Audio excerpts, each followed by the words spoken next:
Hello. How are you guys doing today? I'm doing okay. Dealing with some anxiety. So it inspired a video I want to make. So I thought I would do it now. I know the lighting is extremely poor.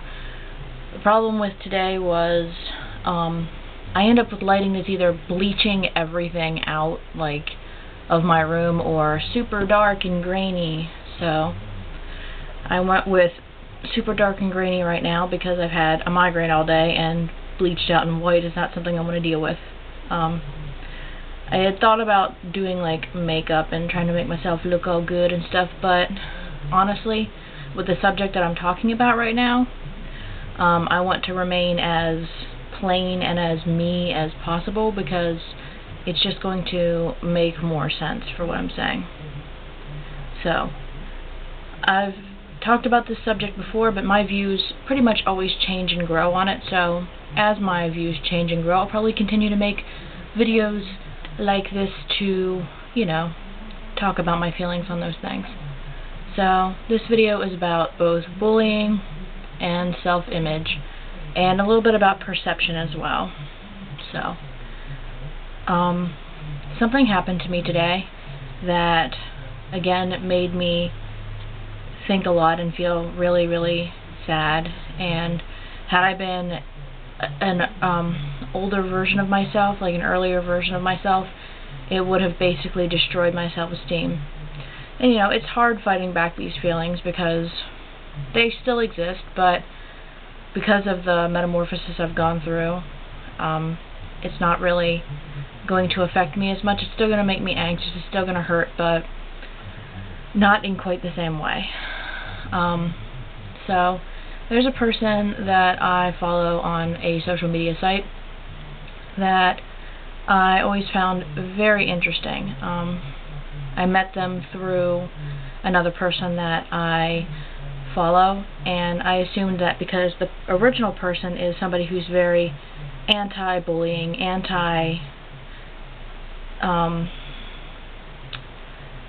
I guess, negative body image, you know, negativity in general, that this person would be too. But I found I was very wrong. Like, I've been following them for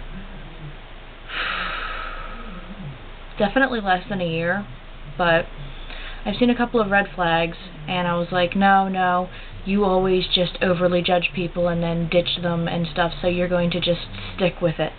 So I did, and today was a deal breaker. They made a comment on their social media about how if they think that somebody is ugly, they will screen cap that person's account and send it to another one of their friends, and they'll laugh at that person they think is ugly. This really hurt me on a lot of levels because I know what it's like to be that person being made fun of, to being told I was ugly. I've had it shouted at me at malls. I've told to me my whole life at school. And I believed it. You know, I 100% believed that I was ugly. I look back at pictures of myself as a teen, and I'm like, wow, I wasn't ugly at all. In fact, I was actually really skinny and pretty, and now I have gained a lot of weight. I'm very open about that. I'm 198 pounds. And I have severe body image issues and borderline, what is it called?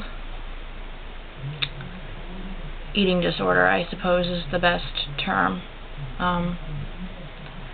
So it's really difficult because, you know, I have to try to accept what I see in the mirror every day, and I don't often like it. But whenever I get like that, I'll pick a feature out on my face that I do like, and I will focus on that feature and realize that everyone is beautiful in their own way, and everyone's idea of beauty is completely subjective. So honestly, what could be beautiful to one person could be ugly to another, and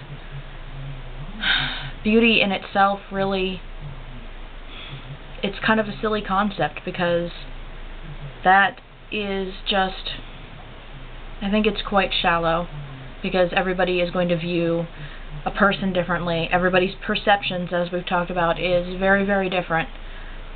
So I could perceive the world in one way and think that something is quite beautiful, and another person be like, oh, that's dark and gloomy, or oh, that's not pretty. But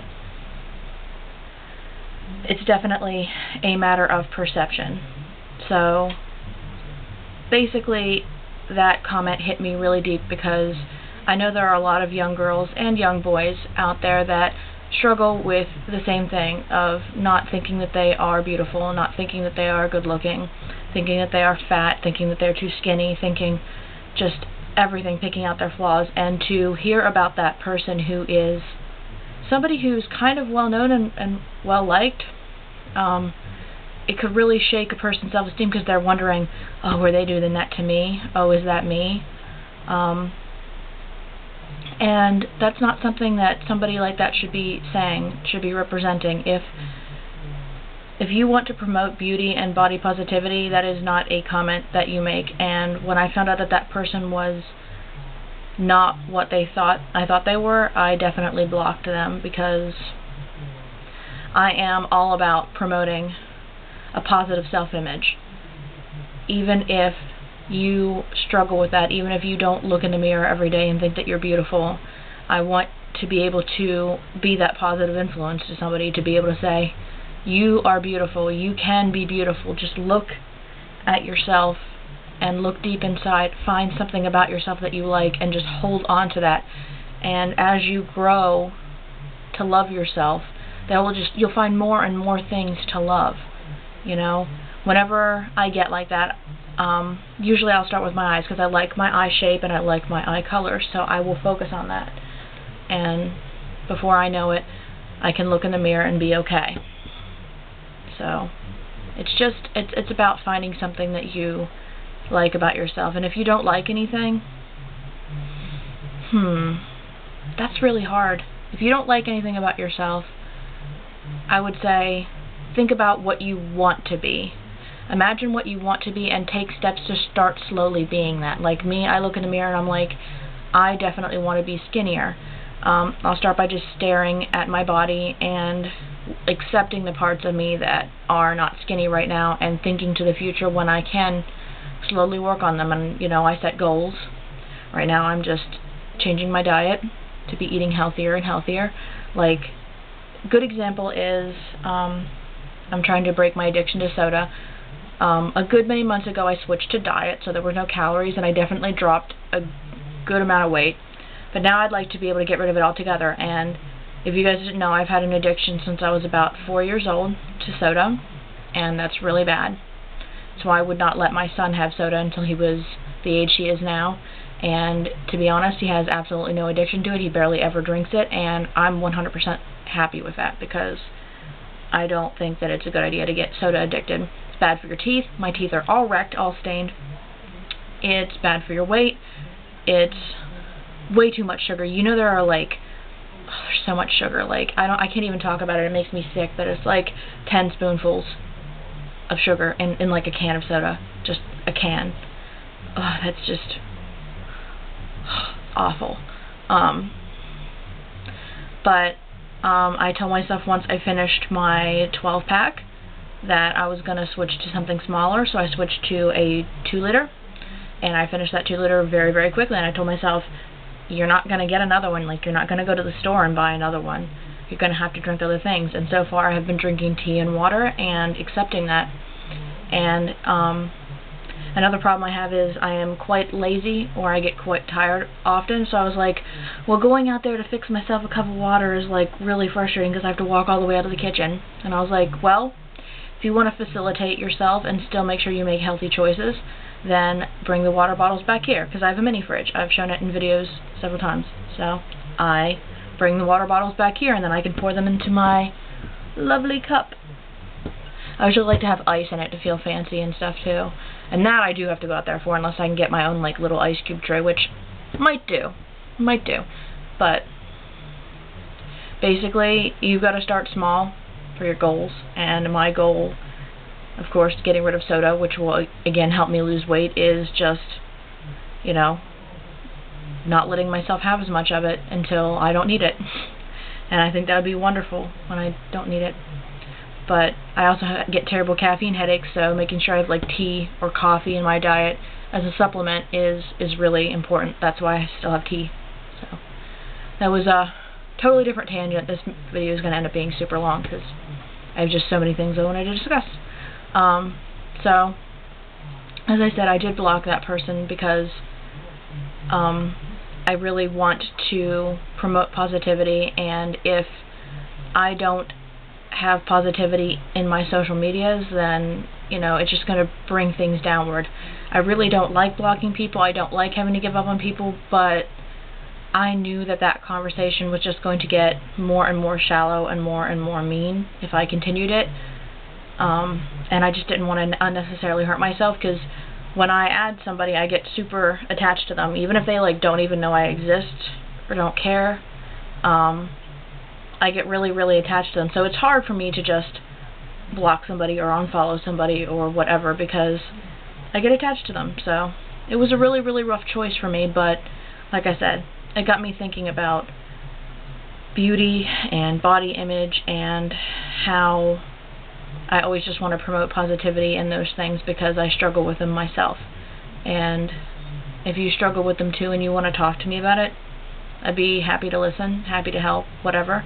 Or if you have advice for me, you know, that'd be cool too. Just be kind, because I'm really sensitive. But yeah, I just wanted to talk about that, I guess. Just don't be afraid to be who you are. Like for me, I'm switching up a lot of things. Like I'm still going to be nerdy, gamer, anime nerd person, but I also love a lot of gothy and witchy and stuff aspects, and that's a big part of my life, and it's slowly switching over. Like my room is like half and half between that, you know. I just did a room tour, but there's already changes again, and there's just going to continue to be changes to reflect who I am. So